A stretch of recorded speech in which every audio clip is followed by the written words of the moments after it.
aclamemos alegremente a Jehová. Cantemos con júbilo a la roca de nuestra salvación. Lleguemos ante su presencia con alabanza y aclamémosle con cánticos. Gocémonos unidos, dando alabanza a nuestro Dios en este culto dominical. Sean todos bienvenidos, hermanos.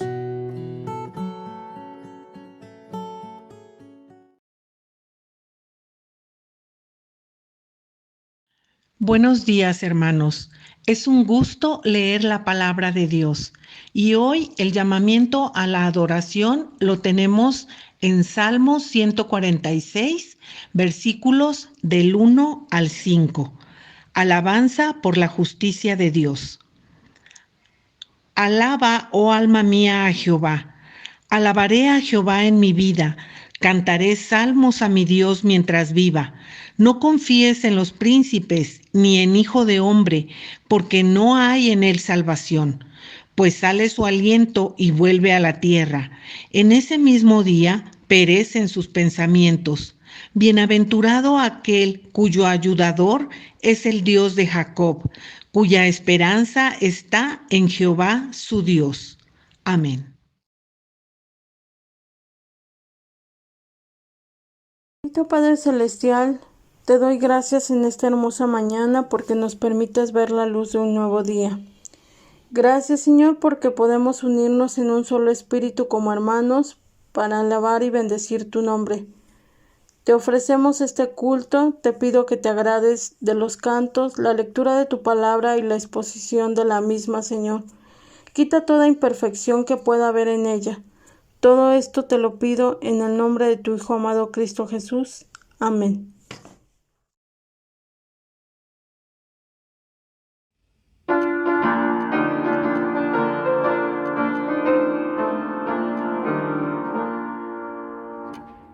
En la iglesia tu fana levanta, en mi cruz del glorioso pendón. Es mi iglesia donde todo creyente alza a Dios su ferviente oración. Oh, ven a la iglesia conmigo, oh, ven a adorar al Señor. Sitio más dulce en la tierra que la casa del Padre de amor. Todo allí en armonioso concierto rinde culto supremo al Creador, porque tú que su gracia recibes, no le adoras viviendo en su amor. Oh, conmigo, oh, ven a adorar al Señor. No hay sitio más dulce en la tierra que la casa del Padre de amor. Si es que alientas en tu alma el deseo de encontrar el alivio al dolor, lleva tu alma ante el trono de gracia y a la iglesia de Cristo el Señor. Oh, ven a la iglesia conmigo, oh, ven a adorar al Señor. No hay sitio más dulce en la tierra que la casa del Padre de amor.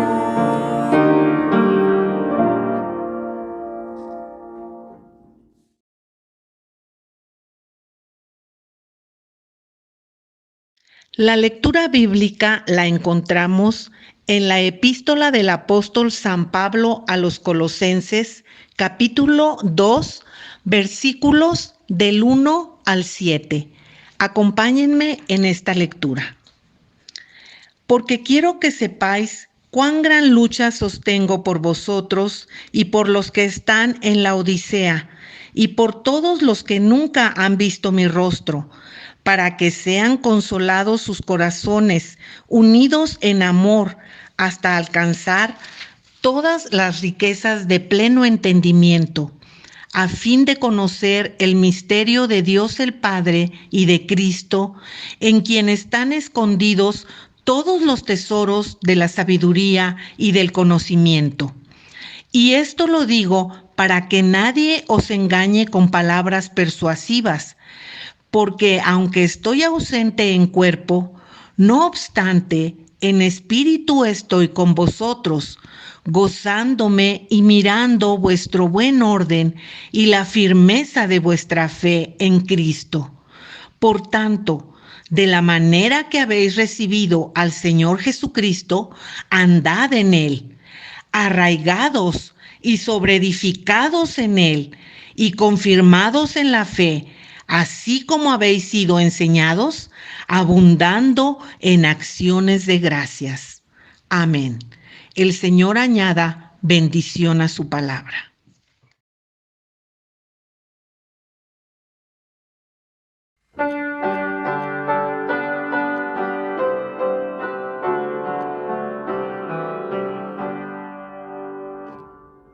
Iglesia de Cristo, reanima tu amor y alegre la noche espera al Señor. Jesús el esposo vestido de honor, viniendo se anuncia con fuerte clamor. Levántate, iglesia, sacude el sopor, que vienen las nubes, tu esposo y Señor. Si alguno dormitan sin sentir dolor, la fe sea de todos el despertador. Velad, compañeros, velad sin temor, que está con nosotros el Consolador. Levántate, iglesia, sacude el sopor, que vienen las nubes, tu esposo y Señor.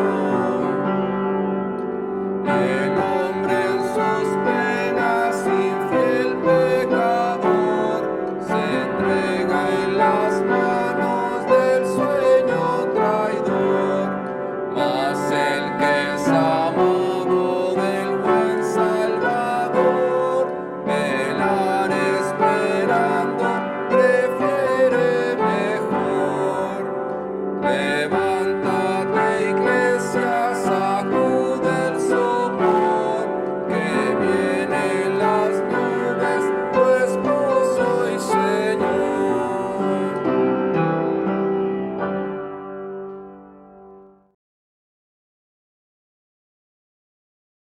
Señor y Padre, ponemos en tus manos la predicación que vamos a escuchar a continuación. Te pedimos que ilumines nuestro entendimiento y que tu palabra penetre hasta lo más profundo de nuestro corazón. Gracias te damos por la bendición de escuchar tu palabra, que sea luz para nuestro caminar cada día en nuestra vida. Todo esto te lo pedimos en nombre de Cristo Jesús. Amén.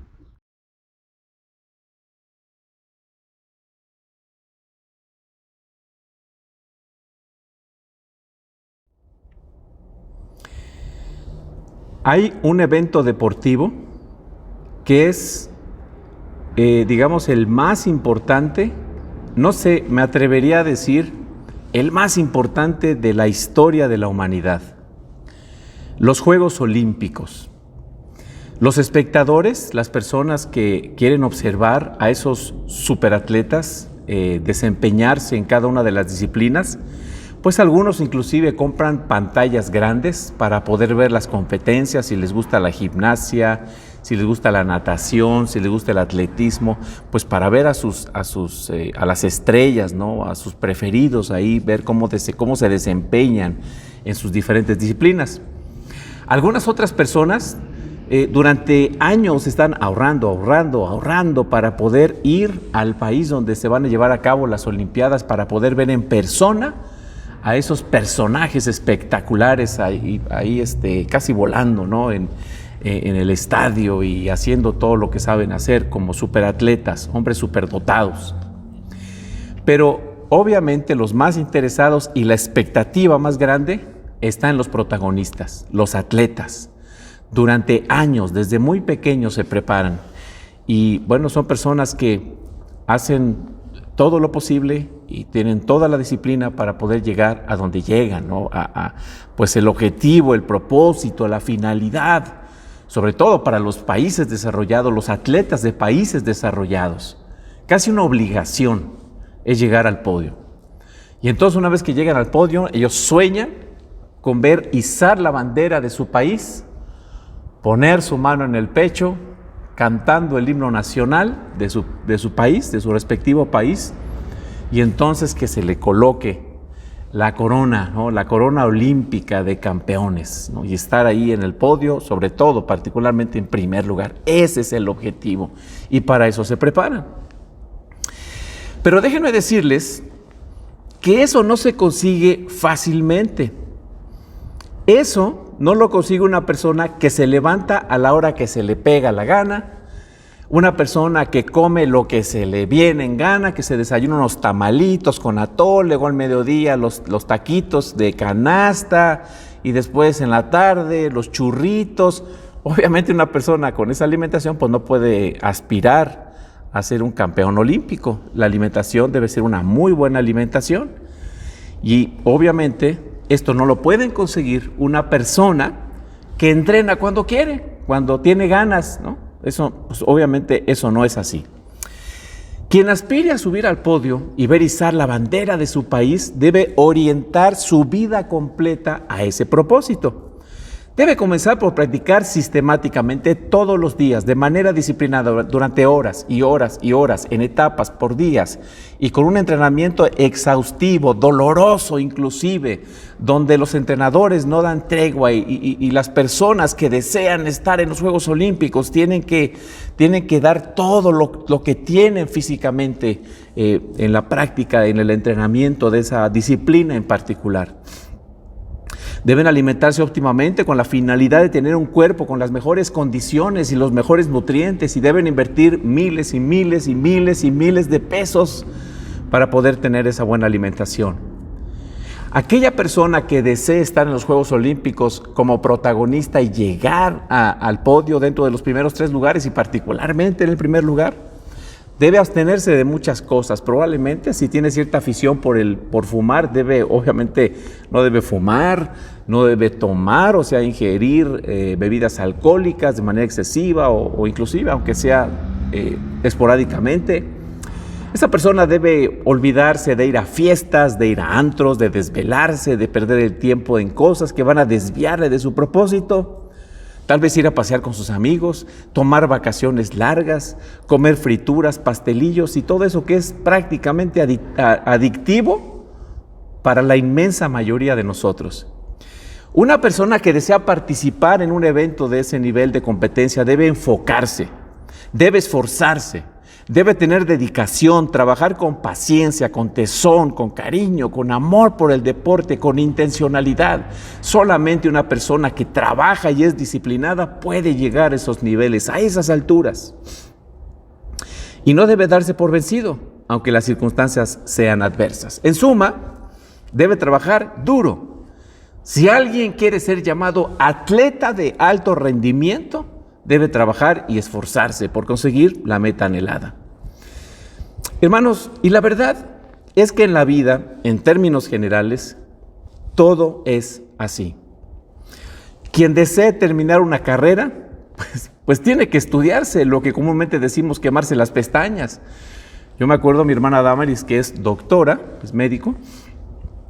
Ella pues tomaba sus librotes en inglés, y libros anchísimos, y se ponía toda la noche a estudiar y le daba la madrugada y a veces inclusive prácticamente no dormía para poder prepararse adecuadamente para los exámenes. A ella le costó verdaderamente sangre, sudor y lágrimas poder sacar su título. Y cualquier persona que quiera tener un título tiene que disciplinarse y debe estudiar. Un título no es de gratis. Y si es de gratis, pues a lo mejor lo consiguió en Santo Domingo, pero es una persona que no sirve para esa profesión porque no está preparada, no es una persona preparada. Eso mismo sucede a quien desea tener un negocio, adquirir una casa, conseguir un buen trabajo, tener suficiencia financiera en su vida, obtener algún bien deseado. Todo absolutamente en la vida requiere esfuerzo.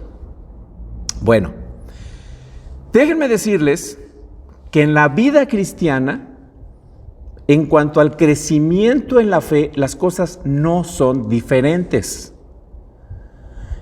O sea, en cuanto a nuestra edificación personal, en cuanto a nuestra santificación, en cuanto al crecimiento en nuestra fe, en nuestra vida cristiana, las cosas no son distintas.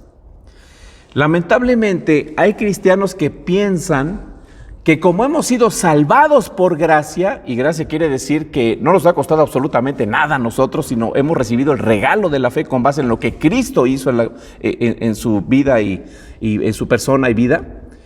Esa gracia que nos ha sido dada, por supuesto que no anula el esfuerzo humano. Esto es justamente lo que la Biblia nos enseña. Por ejemplo, Filipenses capítulo 2, versículos 12 y 13. Dice la palabra de Dios: queridos hermanos, siempre siguieron mis instrucciones cuando estaba con ustedes. Ahora que estoy lejos, es aún más importante que lo hagan. Y luego dice: esfuércense por demostrar los resultados de su salvación, obedeciendo a Dios con profunda reverencia y temor. Pues Dios trabaja en ustedes y Dios es quien les da el deseo y el poder para que hagan lo que a Él agrada. Aquí en estos dos versículos vemos expresiones que no van separadas. Vemos la exhortación apostólica para nosotros, la exhortación de esforzarnos. Esfuérzate. Para crecer en nuestra vida cristiana debemos esforzarnos y ser intencionales en obedecer a Dios. Dos acciones que son netamente nuestra responsabilidad. Nadie más se va a esforzar por nosotros. Dios no se va a esforzar por nosotros. Nosotros somos los que tenemos que esforzarnos en nuestra vida cristiana con el propósito de crecer. Dos acciones humanas que requieren intencionalidad, disciplina, trabajo, esfuerzo y dedicación. Sin embargo, en este mismo texto debemos reconocer que estas disposiciones, que este esfuerzo, que esta disciplina, que este trabajo en la vida cristiana es dada por Dios en su gracia. Así que en la vida cristiana no hay que escoger entre esforzarse y vivir en la gracia. Ambas cosas son realidad en nuestras vidas. Esto es lo que Jerry Rice le llama responsabilidad dependiente. Nosotros debemos ser responsables en nuestra vida cristiana, debemos hacer lo que nos corresponde, debemos ejercer disciplina, trabajo, dedicación, intencionalidad, enfoque, pero siempre confiando que es Dios quien produce en nosotros el querer como el hacer por su buena voluntad. Dios es quien nos fortalece, Dios es quien nos sostiene, Él es el que nos da la fuerza para poder hacer lo que nos manda hacer, pero somos nosotros los que debemos hacerlo.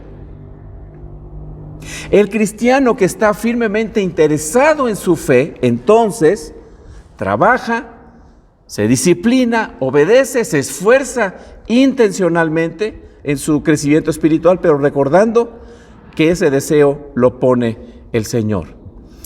Así que el crecimiento en la vida cristiana requiere disciplina. ¿Y de qué forma? Bueno, requiere disciplina, intencionalidad y enfoque. Tomar la Biblia todos los días, dedicar un tiempo para leerla, escudriñar realmente la Escritura, tomar una libreta para tomar apuntes, pensar en lo que estamos leyendo, pedirle al Señor que nos revele qué es lo que el Señor quiere que nosotros hagamos, qué respuesta debemos dar a la palabra que nos está dando ese día. Eso requiere intencionalidad y enfoque. Orar como estilo de vida, servir en el contexto de la iglesia, reconociendo que Dios nos ha dado dones y poniendo esos dones al servicio de la iglesia. Compartir con nuestros cercanos la palabra de Dios, involucrarnos en algún grupo de estudio bíblico en la iglesia. Al cristiano le sucede lo que los atletas que desean ganar una medalla. Nosotros tenemos un propósito y un fin claro en nuestras vidas. ¿Y cuál es la meta que nosotros tenemos en nuestras vidas? Nuestra meta es más gloriosa que la meta de algún atleta, porque al final, pues algún atleta ganará el primer lugar, subirá al podio, tendrá una corona, pero al final, pues eso se marchitará. Al final, eso será temporal. Pero nuestra meta es una meta suprema, que cada día Jesucristo, que cada día vayamos creciendo a la imagen de Jesucristo, que vayamos creciendo cada día a la estatura del varón perfecto, que es el Señor Jesucristo, que cada vez más Dios vaya esculpiendo en nosotros la imagen de Cristo, de tal forma que cada vez, con mayor intencionalidad y cada vez más, vaya apareciendo en nosotros el carácter de Cristo, los pensamientos de Cristo, la santidad de Cristo, que nuestro viejo hombre se vaya desdibujando para que pues vaya haciendo su aparición el nuevo hombre creado a la imagen de Cristo, asemejarnos al Señor Jesucristo. Y sabemos que esa es una obra de gracia a la que le llamamos santificación. Pero en esa santificación, en ese crecimiento en la vida espiritual, Dios no elimina u omite el factor humano. Requiere enfoque, intencionalidad y esfuerzo. Al final, nosotros estaremos en el podio y seremos imágenes de Cristo. Y cuando veamos izar la bandera del reino de Dios en la consumación de los siglos, en señal de victoria, al final lloraremos de alegría y veremos izar la bandera del reino de Dios y entonces alabaremos al Señor por siempre, lloraremos de alegría, sabremos que todo nuestro esfuerzo no habría sido en vano. Pero en vez de esperar que se nos coloque una corona, dice la palabra que nosotros tiraremos nuestras coronas a los pies del Señor, porque al final será su victoria en nosotros para su gloria por toda la eternidad. Esa es la meta gloriosa que nosotros tenemos, que es una meta eterna. En esta vida nuestra santificación, el perfeccionamiento para ir creciendo de acuerdo a la imagen de Cristo no será completa. Vamos siendo transformados, es un proceso.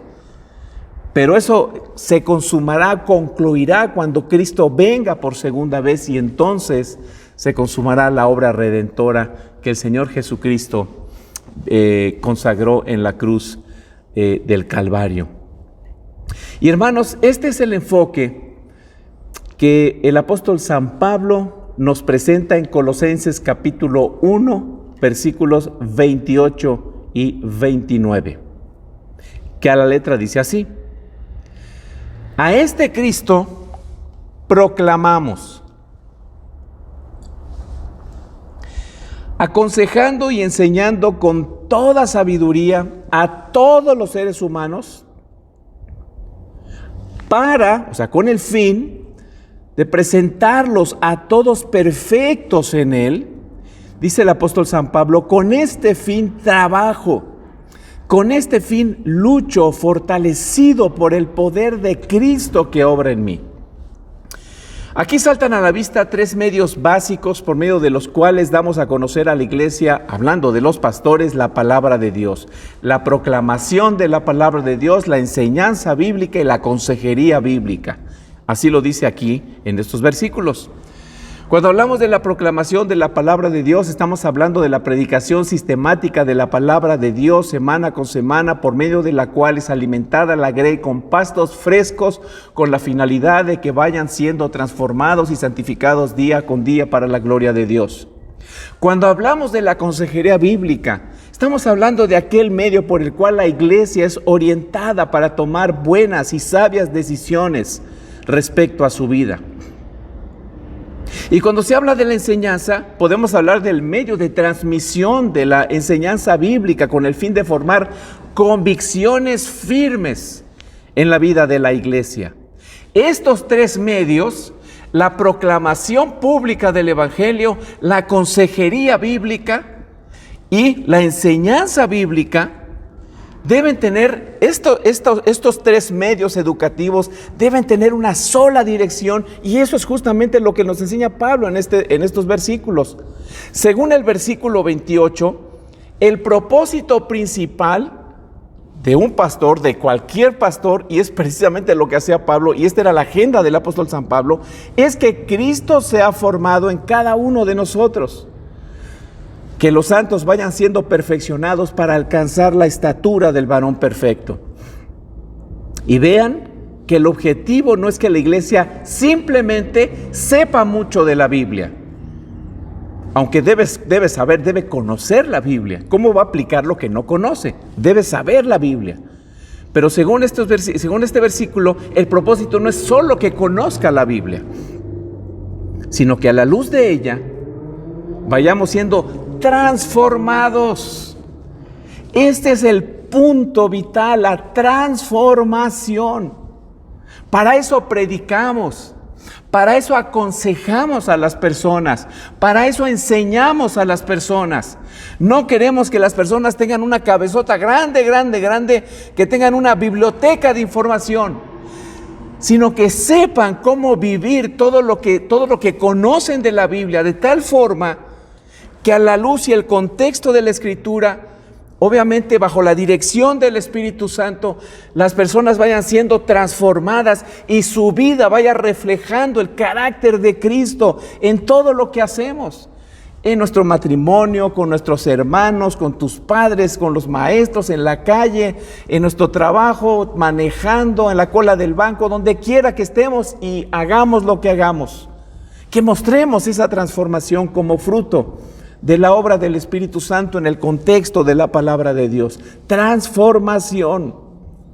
Que cada vez nos vayamos pareciendo más a Cristo en amor, gracia, paciencia, perdón, compasión, santidad, justicia, sabiduría. Este era el objetivo del ministerio pastoral del apóstol Pablo. Pero vean ustedes que en el versículo 29 dice que con este fin en mente, con este propósito y para conseguir precisamente eso en la iglesia, dice, con este fin trabajo y con este fin lucho. Es decir, él se esforzaba todos los días con el fin de que la iglesia, o sea, los hermanos, no perdieran ese enfoque, y él mismo tampoco perdiera ese enfoque como ministro del Evangelio. Pero es muy relevante que la palabra que usa el apóstol San Pablo en el versículo 29 del capítulo 1 de Colosenses nos da una idea de la profundidad de sus palabras. Esta palabra luchar, o sea, que se traduce del griego al español como luchar, básicamente en español quiere decir, cuando hablamos de lucha, esfuerzo grande y continuado que realiza una persona para conseguir un fin. Esfuerzo grande y continuado. Pero en el verbo original griego del versículo 29, la palabra que usa el apóstol San Pablo es la palabra agonizomai, que es de donde viene nuestra palabra castellana agonizar. O sea, lo que el apóstol San Pablo está diciendo no es simplemente yo trabajo bastante, pues lucho de manera continua, de manera sistemática, no. Él dice, hermanos, quiero que sepan que yo agonizo. Es un esfuerzo profundizado, es la expresión extrema del esfuerzo. No es un simple esfuerzo, es un gran y titánico esfuerzo con la finalidad de desgastar. Parte de él se iba quedando día con día en el trabajo, desgastándose, agonizando de esfuerzo con la finalidad de que en la iglesia Cristo fuera formado en los hermanos. No simplemente es hablarles de muchas cosas y que se les queden aquí, sino que él agonizaba para que los hermanos pudieran ser transformados a la imagen de Jesucristo. De hecho, es muy interesante que esta palabra agonizomai, o esfuerzo, es la palabra que era usada en la antigua Grecia para hablar de los competidores de las Olimpiadas, en la antigua Grecia. Así que podríamos decir que esos competidores agonizaban, o sea, luchaban extremadamente para poder conseguir el objetivo de ganar el premio, de tener el primer lugar en sus manos. Es decir, significaba luchar compitiendo con todas sus fuerzas con tal de conseguir un premio.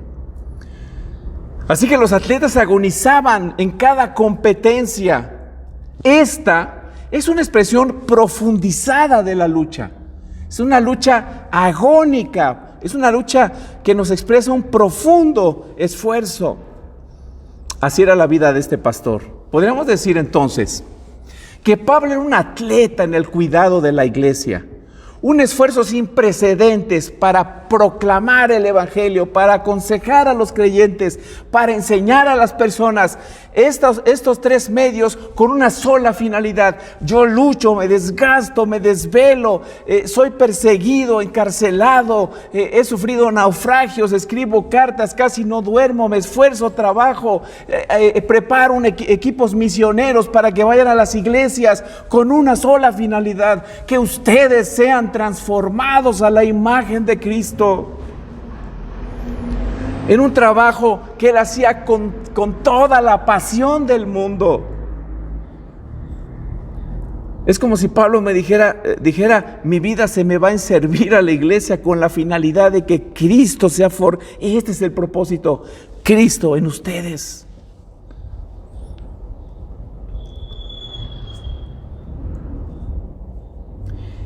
Esto se ve con mucha claridad en Colosenses 2:1, en la Nueva Traducción Viviente. La Nueva Traducción Viviente captura muy bien la intencionalidad de las palabras de Pablo. Dice Colosenses 2:1, quiero que sepan. Fíjense la palabra que utiliza Pablo. Cuánta angustia he sufrido por ustedes. Y por la iglesia de la Odisea. Y por muchos otros creyentes que nunca me conocieron personalmente. En este versículo, el apóstol San Pablo usa el mismo prefijo de la palabra agonizar. En la Nueva Traducción se traduce como angustia. En el griego se traduciría como, nuevamente, lucha agonizante.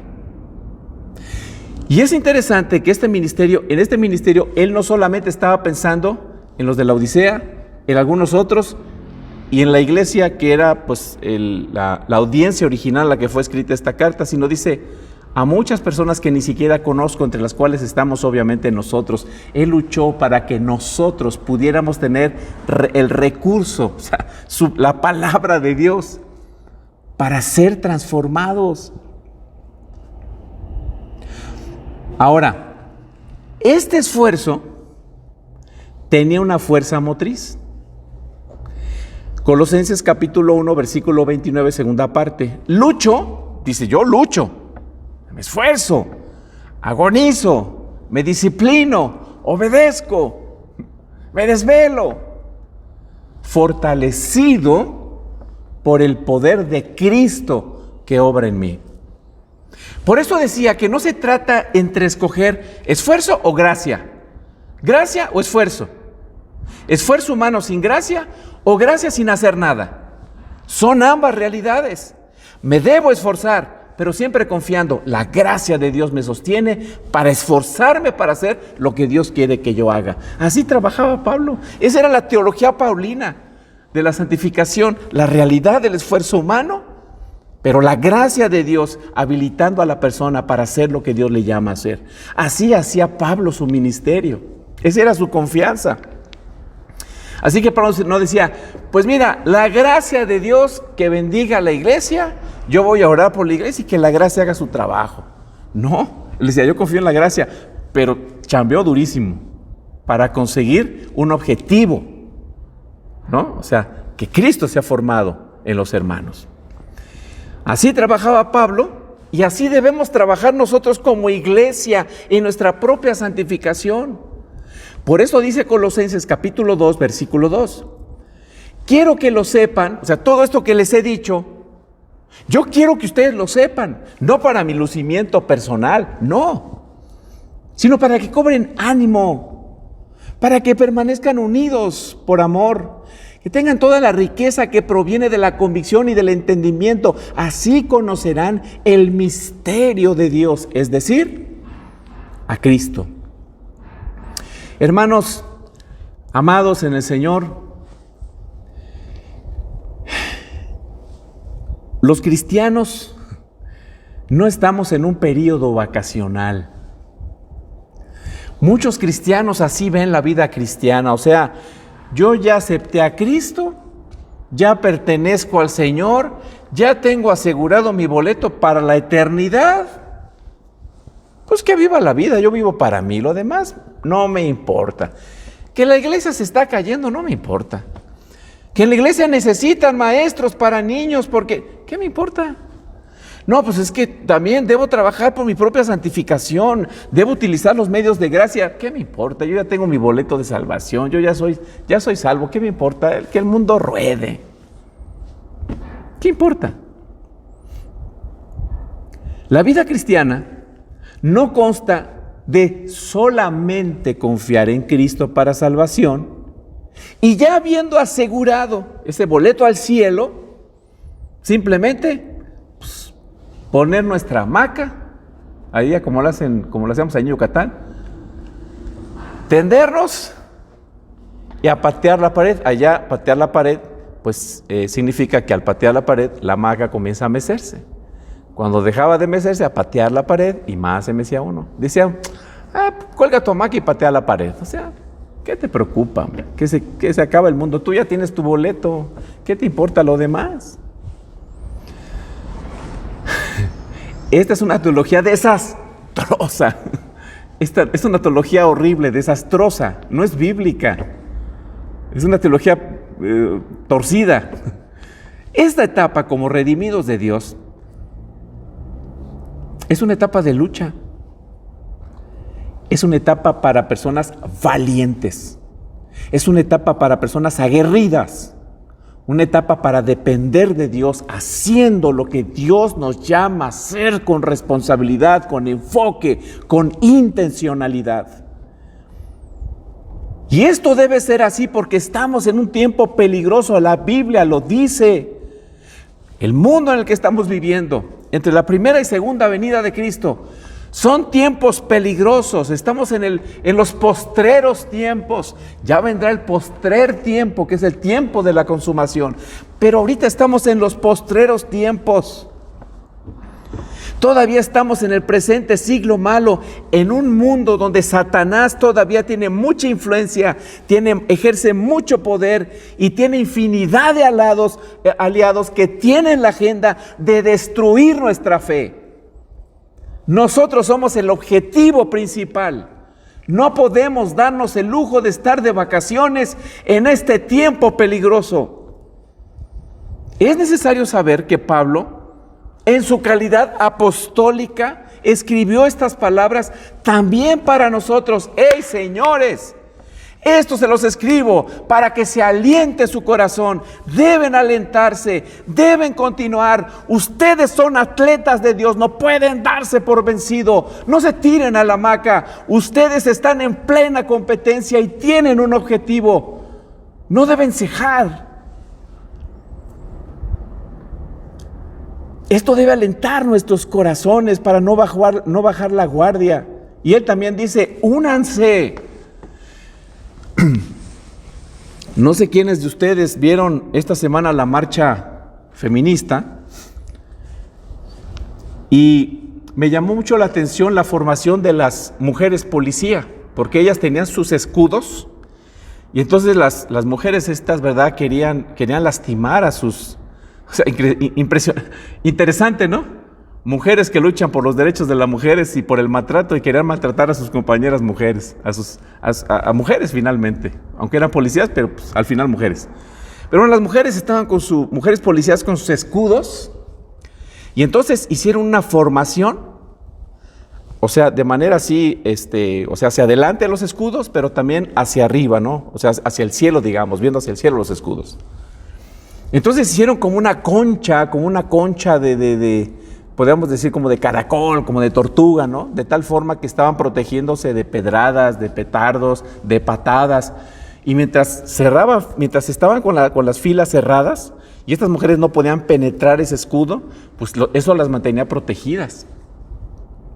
Ya cuando una pudo zafarle el escudo a otra y una se empezó a meter por acá y se empezó a abrir pues la formación, pues empezaron problemas, ¿no? para las policías.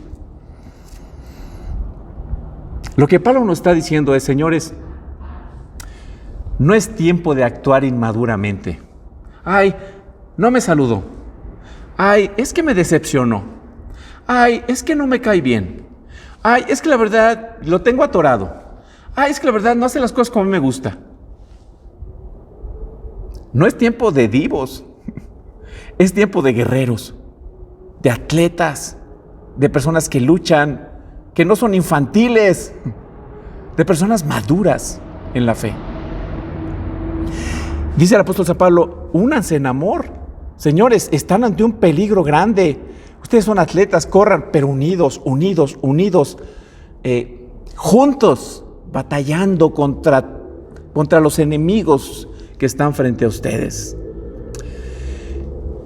La meta que nosotros tenemos es clara: ser como Cristo, llegar a ser como el glorioso Señor y Salvador que tenemos. Los cristianos estamos sujetos a un camino duro, difícil. Hay muchos obstáculos para crecer en la fe, muchas tentaciones, muchas mentiras, muchas trampas que quieren apartarnos de nuestra fidelidad a Cristo. Vivimos en un mundo confuso. Las dificultades económicas por las circunstancias prevalecientes suelen, la verdad, doblegar a veces nuestra confianza en Dios.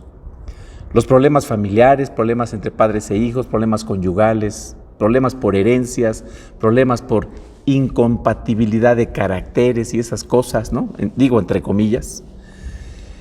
La muerte, pues, de familiares, en este momento parece que la muerte va en caballo de hacienda y no hay quien la pare, ¿no? O sea, muere uno por aquí. Todos los días nos amanecemos con noticias de pastores, ancianos, hermanos, amigos, familiares, personas conocidas que mueren, inclusive personas conocidas así públicamente, ¿no? Personas que son de públicas. Nuestra propia tendencia a amar la comodidad que nos impide ejercer nuestras disciplinas espirituales de las cuales ya hablé: orar, leer la Escritura, servir en la iglesia, pues estar al pie de batalla, ¿no? Conectarnos con la iglesia, servir a la iglesia. Las tendencias culturales que tienen la finalidad de apartarnos de los principios y verdades bíblicas, de las convicciones que nacen de conocer la palabra de Dios. Como lo que vimos esta semana de la celebración feminista, por ejemplo. El vivir para nosotros mismos, dejando de lado a Dios en nuestra vida cotidiana. Ataques de fuera y ataques dentro de nosotros mismos, con el objetivo de desviarnos de la carrera de la fe, desalentarnos, distraernos, hacernos dudar de nuestra fe. Pero somos llamados por Dios a seguir peleando la buena batalla y no dejarnos vencer, porque somos los atletas del Señor. El Señor nos fortalece, pero nosotros debemos ser personas disciplinadas que obedezcamos a Dios, siempre confiando en Dios, no confiando en nosotros mismos. No obedeciendo con la finalidad de agradar a Dios, sino obedeciendo porque ya somos agradables a Dios y Él nos fortalece para hacer lo que Él quiere que nosotros hagamos. Hay que cerrar filas, hermanos, luchar unidos, dejando de lado nuestro emocionalismo engañoso para vivir como personas maduras en la fe con firmes convicciones. Por eso dice en Colosenses capítulo 2, versículo 6. Por eso, de la manera que recibieron a Cristo Jesús como Señor, ahora vivan en Él. Así como abrazamos a Cristo como Señor para la salvación, ahora mismo nosotros en nuestra vida debemos vivir para Él. Cada día nuestro foco de atención debe ser Él. Nuestra dependencia debe ser solamente de Él. Nuestro primer y gran amor debe ser Él. El motivo principal de nuestras vidas, nuestra absoluta y plena confianza debe estar solamente en Él. En Él nos debemos apoyar cada día. Para Él debemos vivir. Nuestra lucha diaria debe ser vivir, amar, servir y estar dispuestos a morir por Él. Somos llamados a vivir bajo su gobierno para su gloria. Ahora, ¿de dónde sacamos las fuerzas para la batalla? ¿Cómo es que podemos prevalecer en medio de tan grande lucha? ¿De dónde sacamos fuerzas para no desfallecer, para que nuestras rodillas no decaigan, para que podamos continuar aún en medio de las más difíciles circunstancias, de tantos enemigos que nos rodean? ¿Cómo podemos prevalecer en medio de la lucha como atletas de Dios?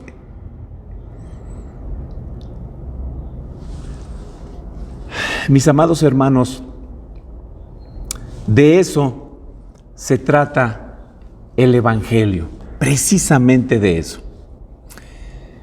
Colosenses capítulo 2, versículo 7, dice la palabra del Señor: arraigados y edificados en Él, confirmados en la fe como se les enseñó y llenos de gratitud. Aquí utiliza el apóstol San Pablo dos metáforas. Arraigar, una hermosa metáfora de una planta con su respectiva raíz que se asemeja a lo que Dios ha hecho en nosotros. Hemos sido arraigados en Cristo. Él es el que nos alimenta, Él es el que nos fortalece, Él es el que nos sostiene, ¿no? Él es el que nos da estabilidad, Él es la fuente inagotable de donde nosotros bebemos cada día para ser nutridos espiritualmente. Pero utiliza también la parábola de la construcción, porque dice edificar, una metáfora del mundo de la construcción. Así como un edificio va siendo edificado y crece, así nosotros crecemos cada día a la imagen de nuestro Señor. Y también dice confirmados en la fe, siendo habitación del Espíritu Santo, teniendo las arras de nuestra herencia, que es el Espíritu Santo. Y aquí hay algo que es muy interesante. Estos tres verbos, o estas tres imágenes que utiliza el Señor, señalan nuestra seguridad en Cristo. Y estas tres imágenes que utiliza el Señor están en voz pasiva en el griego original. Esto significa que no nosotros, por nuestras buenas obras, hemos sido arraigados en Él. Esto significa que no nosotros mismos, solo por nuestros propios esfuerzos, somos edificados para Dios. Esto no significa que nosotros a nosotros mismos nos confirmamos en la fe. Si estuviera en voz activa, entonces sí, esta sería la interpretación. Pero como está en voz pasiva, significa que esta acción es una acción que nosotros recibimos. Hemos sido arraigados, hemos sido o estamos siendo edificados, hemos sido confirmados. Esto es algo que Dios ha hecho en favor de nosotros. Y esto es precisamente lo que nos faculta para luchar. Eso es lo que nos faculta y nos da fuerza para que nosotros nos desplacemos hábilmente en la pista del tartán de la fe, con corredores enfocados en el propósito final para el cual hemos sido llamados, ser como nuestro Señor Jesucristo, que Cristo vaya siendo cada vez más evidente en nuestras vidas, siendo llenados del Espíritu Santo, bajo la influencia del Señor, viviendo para su gloria. Esta es la meta, hacia allá vamos, este es el propósito.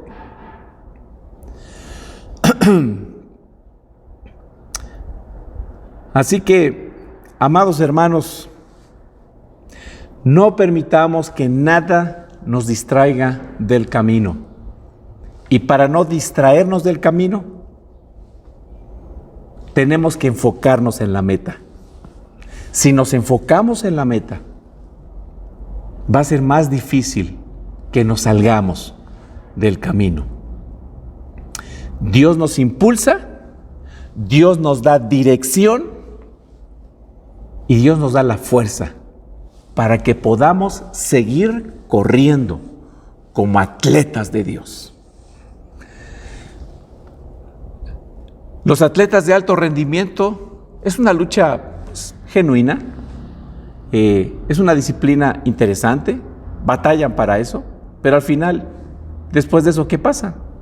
Pues ganan una medalla, escuchan el himno nacional, ven cómo se iza la bandera, pero eso es temporal. Nosotros estamos en los Juegos Olímpicos de la fe, como atletas de Dios, pero el medallero será cuando el Señor venga por segunda vez. Ahí es donde miraremos hacia atrás y diremos, ha valido la pena agonizar en la pista de carreras, impulsados por su gracia, habiendo hecho lo que nos pertenecía hacer como creyentes. Oremos. Señor, estamos muy agradecidos por tu amor y tu misericordia para con nosotros. Somos débiles y ciertamente con nuestras fuerzas no nos alcanzaría en lo absoluto para poder hacer lo que tú quieres que hagamos. Pero gracias, Señor, porque nos das el consuelo del Evangelio que nos ayuda, que nos lleva a pensar y a reconocer la realidad de que tú viviste en este mundo, moriste y resucitaste para que esa obra fuera completada por el Espíritu Santo en nosotros, para que fuera aplicada por el Espíritu Santo en nuestra redención, para que nosotros pudiéramos vivir en ese poder y esforzarnos en ese poder, sabiendo, Señor, que en ti somos más que vencedores. Ayúdanos, Señor, a pensar de nosotros en términos de atletas en la fe, que no nos distraiga nada, Señor, del enfoque principal de nuestras vidas, ser como tú. No hay nada más glorioso que eso. Por eso, Señor, a ti y solo a ti te damos la gloria, hoy y siempre en Cristo Jesús. Amén y amén.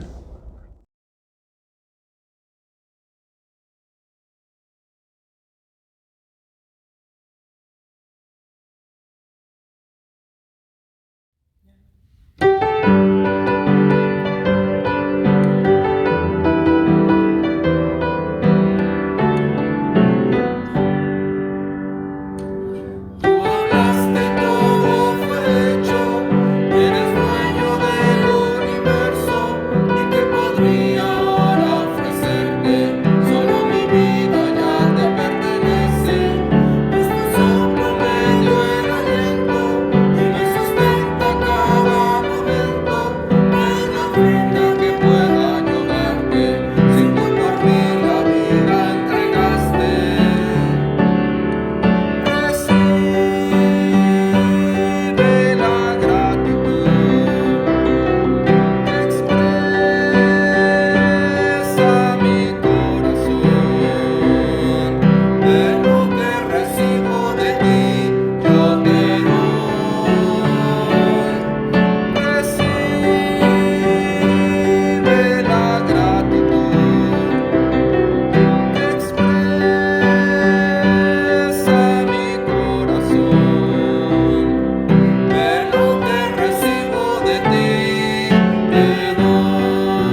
Señor, te damos gracias por darnos estos momentos en los cuales hemos escuchado tu palabra.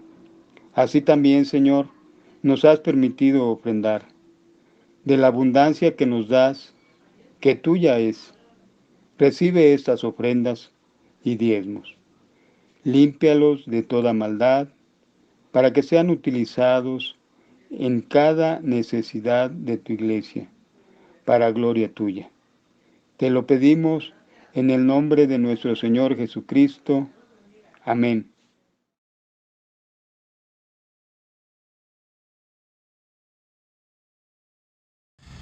Y ahora, mis amados hermanos, que el amor de Dios Padre, la gracia de nuestro Señor Jesucristo y la comunión de su Santo Espíritu sea con todos ustedes y con sus familias desde ahora y hasta que el Señor vuelva glorioso por segunda vez a establecer su reino para siempre.